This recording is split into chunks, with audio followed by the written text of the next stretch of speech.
Hi brothers and sisters, welcome to this new video. இந்த video வந்து ரொம்ப இம்பார்ட்டன்டான வீடியோவா இருக்கும். அந்த ஸ்கிப் பண்ணாம பாருங்க. ஏன்னா நிறைய விஷயங்கள் இந்த வீடியோல நம்ம தெரிஞ்சுக்க போறோம். எல்லாம் எஜுகேஷனல் பர்பஸ் ஒன்லி தான்.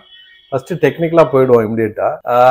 அதுக்கப்புறமா லாஸ்டா நிஃப்டி வர வாரத்துல எப்படி எல்லாம் இருக்கிறது இன்னும் கொஞ்சம் ஃபர்தரா நம்ம அனலைஸ் பண்ணுவோம். இப்போ இந்த சார்ட்டை பாருங்க. இது வந்து வீக்லி கேண்டில். இதுல பாத்தீங்கன்னா 3 கிரீன் கேண்டில் தொடர்ந்து போட்டிருக்கு. இது நிஃப்டிக்கு பாசிட்டிவ். தொடர்ந்து 3 கிரீன் கேண்டில் போட்டிருக்கு, பாசிட்டிவ் நம்பர் 1. ரெண்டாவது கப் அண்ட் ஹேண்டில் இந்த வரைஞ்சி வச்சிருக்கு பாருங்க. முன்னாடியே டைம் வந்து நமக்கு ஒரு 10 நிமிஷத்துக்குள்ள முடிக்கிறதுக்காக வேண்டி நான் முன்னாடியே வரைஞ்சி வச்சிருக்கேன். பாருங்க, இது வந்து கப் அண்ட் ஹேண்டில் பேட்டர்ன் சொல்லுவாங்க. அப்ப இந்த கப் அண்ட் ஹேண்டில் பேட்டர்ன் வந்து பிரேக் அவுட் கொடுத்தால், ஆனா இந்த பிரேக் அவுட் வந்து இப்போதைக்கு 25,327 இருக்கு.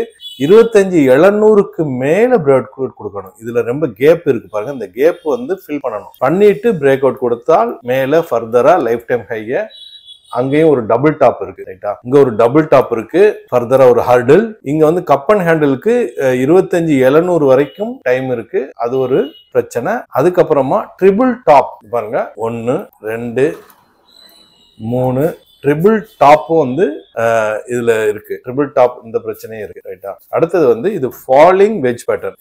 இத பாருங்க, ஃபாலிங் வெட்ஜ் பேட்டர்ன். மேல கீழே போயிட்டு இந்த ஒரு ஃபாலிங் வெட்ஜ் பேட்டர்ன் இருக்கு. அங்கேயும் இந்த பிரச்சனை இருக்கு, ரைட்டா? ஸோ இந்த மாதிரி 4 டெக்னிக்கலா சொல்லியிருக்கேன். நம்பர் 1 வந்து ட்ரிபிள் டாப்பு, டபுள் டாப்பு, அதுக்கு அந்த ஹர்டில் தாண்டினா டபுள் டாப்பு, அப்புறம் கப் அண்ட் ஹேண்டில் பேட்டர்ன், அப்புறம் ஃபாலிங் வெட்ஜ் பேட்டர்ன். இவ்வளவும் இதுல இருக்கு. வீக்லி கண்டல்ல நான் ப்ராடர் மார்க்கெட் தான் சொல்றேன். இந்த ஹர்டெல்லாம் தாண்டி போகணும். இதை நான் டெக்னிக்கலா சொல்றேன், சரியா? சரி, நடந்து முடிந்த சில விஷயத்தை நம்ம பார்த்துட்டு, நடக்க போறது ஈவெண்ட்ஸையும் பார்த்துட்டு, நம்ம ஃபர்தரா நியூஸ் பார்த்து அதுக்கப்புறமா என்ன நடக்கலாங்கிறத ஃபர்தரா நம்ம பார்ப்போம். நடந்து முடிஞ்சது வந்து 0.25% பிபிஎஸ் வந்து யூஎஸ் ஃபெட் வந்து ரேட் கட் பண்ணாங்க. இது வந்து பாசிட்டிவா பார்க்கப்படுது உலக மார்க்கெட்டுக்கு, ரைட்டா? அப்புறம் வந்து ட்ரம்ப் வந்து ஃப்ரெட் பிறந்த நாள் வாழ்த்து சொன்னது பிரதமர் மோடிக்கு. அதுக்கப்புறமா பின்னாடி குத்துன மாதிரி ஈரான்ல உள்ள நம்ம இந்தியா ஆப்ரேட் பண்ற போர்ட்டை வந்து பிரச்சனை பண்ணது, பிளாக் பண்ணி அந்த இது பண்ணது எல்லாமே நியூஸ் நம்ம தெரிஞ்சதுதான். அப்புறம் ரஷ்யா வந்து வார்ன் பண்ணிச்சு யூஎஸ், சைனாக்கும் இந்தியாவையும் வந்து நீ பயங்காட்டாது, அது வேலைக்கு ஆகாது அப்படிங்கிற மாதிரி வார்ன் பண்ணுது. அப்புறம் எஃப்ஐஸ் வந்து ஹெவி செல்லிங், தொடர்ந்து செல்லிங் பண்ணிட்டு இருந்தவங்க இப்போ கொஞ்ச நாளாவே ஒரு கன்ஃபியூஷன் ஸ்டேஜ்.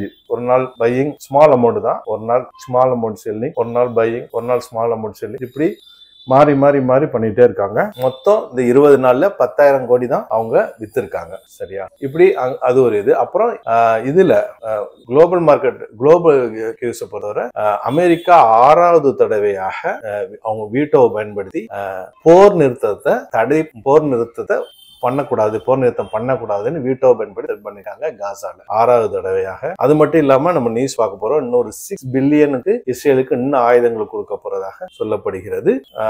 இது கண்டிப்பா ஒரு பதட்டத்தை ஏற்படுத்தும். ஏண்டா கல்ஃப் கண்ட்ரிஸ் காசாவோட இல்ல, சுத்தி அரபு கண்ட்ரிஸ் இருக்கு, அது ஒரு பிரச்சனை. அது இல்லாம ஈரான் ஏற்கனவே ஐஇஏ அதுல சைன் பண்றதுல அவங்களுக்கு பல கட்டுப்பாடுகளும் தடைகளும் வச்சிருக்காங்க. அதையெல்லாம் நம்ம பார்ப்போம். அதுக்கு முன்னாடி ஈவென்ட்ஸ் டியூஸ்டே வந்து எக்ஸ்பைரி டே. இந்தியாவுடைய S&P global manufacture PMI, service PMI, manufacture and service PMI இந்த டேட்டா வர வேண்டியிருக்கு. யூஎஸ் உடைய S&P global services PMI data வர வேண்டியிருக்கு. 24ஆம் தேதி நியூ ஹோம் சேல்ஸ், அப்புறம் வந்து க்ரூட் ஆயில் இன்வென்டரிஸ் வர வேண்டியிருக்கு. 25ஆம் தேதி S&P அந்த டேட்டா வர வேண்டியிருக்கு. அப்புறம் யூஎஸ் உடைய interest rate decision, S&P interest rate decisions, அப்புறம் யூஎஸ் டியூரபிள் குட்ஸ் ஆர்டர் வர வேண்டியிருக்கு. அப்புறம் யூஎஸ் உடைய ஜிடிபி டேட்டா வர வேண்டியிருக்கு. இது முக்கியமா பார்க்கப்படும். அதே மாதிரி இனிஷியல் ஜாப்லெஸ் கிளைம்ஸ், அப்புறம் எக்ஸ்டெண்டிங் ஹோம் சேல்ஸ், அதுக்கப்புறமா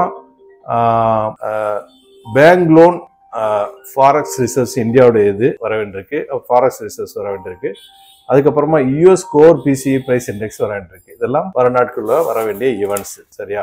இது இல்லாம சில நியூஸ் பார்த்துட்டு நம்ம என்ன அந்த வாரத்துல நடக்கலாம் அப்படிங்கிறத பார்ப்போம். நியூஸ் வந்து H1B விசா கிட்டத்தட்ட 88 லட்சம் ரூபாய் இப்போ இந்தியன் மதிப்பு நம்ம போட்டோம்னா ஐஎன்ஆருடைய மதிப்பு 88 லட்சம் ரூபாய் விசா ஃபீ போட்டிருக்கிறதாக Times of India, Mint, Hindustan Times வந்து, அதாவது $1 லட்சம் H1B விசாக்காக, சரியா? ரெண்டாவது வந்து இன்ஃபோசிஸ் ADR செக் பண்ணும்போது பாருங்க, ஏடிஆரை செக் பண்ணும்போது இன்ஃபோசிஸ் 3.5% டவுனு, விப்ரோ 2% டவுனு. இந்த ஹெச்என்பி விசா நியூஸ் வந்ததுக்கு அப்புறமா வந்ததுதான் இது. அதே மாதிரி ICICI bank 1/4% down, HDFC 1/2% down, அதே மாதிரி ரிலையன்ஸ் இண்டஸ்ட்ரீஸ் 3/4% டவுன். சரியா? கிஃப்ட் நிஃப்டியை செக் பண்ணும்போது அதுக்கப்புறம் நியூஸ் வந்ததுக்கு அப்புறம் உள்ளது ஒரு 70 பாயிண்ட்ஸ் டவுன்ல ட்ரேட் ஆயிட்டு இருக்கு. ரைட்டா? இது இல்லாம கோல்டு மார்க்கெட் பார்த்தோம்னா அது ஒரு கன்சால்டேஷன் நடந்துட்டு இருக்குது. பாருங்க, வீக்லியில மாத்திரம் டே இந்த இடத்துல கன்சால்டேஷன் இருக்கு. 3684 கிட்டத்தட்ட லைஃப் டைம் ஹை 3707 அதை நோக்கி தான் போயிட்டே இருக்கு. ஆனா அது கன்சால்டேஷன் மோட்ல இருக்கு கோல்டு. சரியா? அதுக்கப்புறமா Trump and XE TikTok deal கிட்டத்தட்ட நெருங்கிட்டதாகவும் சவுத் கொரியால மீட் பண்ண போறதாகவும் ரிட்டைல்ஸ்ல நியூஸ் வந்திருக்கு. அப்புறம் ரஷ்யா மிகப்பெரிய அட்டாக் பண்ணிருக்காங்க யுக்ரைன் மேல. கிட்டத்தட்ட 40 மிசைல், 580 ட்ரோனு. இது Hindu paper and Times of இந்தியால வந்திருக்கு. அப்புறம் ஜெலன்ஸ்கி ட்ரம்ப் அடுத்த வாரம் மீட் பண்ண போறாரு இந்த விஷயமா பேசுறதுக்கு ஹிந்துல இந்த நியூஸ் வந்திருக்கு. அப்புறம் நேட்டோ ஜெட் ஸ்கிராம்பிள் ஏஎன்ஏ நியூஸ்ல வந்திருக்கு. அப்புறம் ஈரான் வார்ன் பண்றாங்க, activate or snapback mechanism to halt agreement with IAEA அப்படின்னு சொல்லியிருக்காங்க ஈரான். அப்புறம் இஸ்ரேல் ஸ்கூல் அண்ட் சில்ட்ரன் படிச்சிருக்க குழந்தைகளை எல்லாம் அடிச்சதாக அல்ஜெசீரால நியூஸ் வந்திருக்கு. அப்புறம் ஏற்கனவே சொன்ன மாதிரி யூஎஸ் காங்கிரஸுடைய அப்ரூவலுக்கான வெயிட் பண்றாங்க. 6 பில்லியன் அந்த இதுகளை ராணுவ தளவாடங்கள் விற்கிறதுக்கு இஸ்ரேலுக்கு உள்ளது இருக்கு. டைம்ஸ் ஆஃப் இந்தியால வந்திருக்கு. அப்புறம் ஹமாஸ் போஸ்ட் பண்ணிருக்காங்க farewell picture. 48 captives farewell picture போட்டதுக்காக காசாவை டெஸ்ட்ராய் பண்ணிட்டு இருக்கிறதுல அல்ஜெசீரால அந்த நியூஸ் வந்துருக்கு. சரி, இப்போ டெக்னிக்கலா வந்துருவோம்.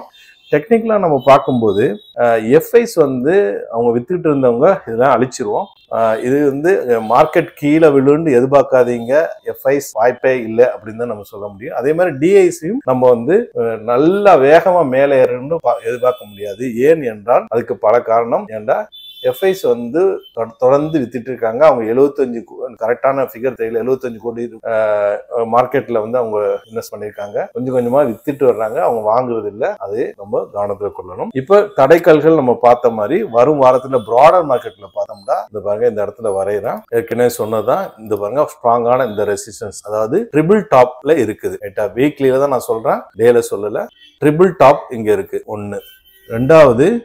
ரெண்டாவது இதை உடைச்சா கூட, இதை உடைச்சிட்டு போனா கூட இந்த ஸ்விங்குடைய ஹை 25,650, 25,750 ஒரு ஸ்ட்ராங்கான ரெசிஸ்டன்ஸ் இருக்கு. அதை உடைச்சா லைஃப் டைம் ஹையான 26,277 இது ஒரு தடைக்கல். 2 தடைக்கல் இருக்கு வரும் வாரத்துல. சரியா? சரி, கீழே இறங்குனா அது எப்படின்னு சொன்னா இந்த இடம், அதாவது 24,400 அந்த இடம் ஒரு ஸ்ட்ராங்கான ஒரு ரெசிஸ்டன்ஸ் ஏரியாவா, சப்போர்ட் ஏரியாவா இருக்கும்.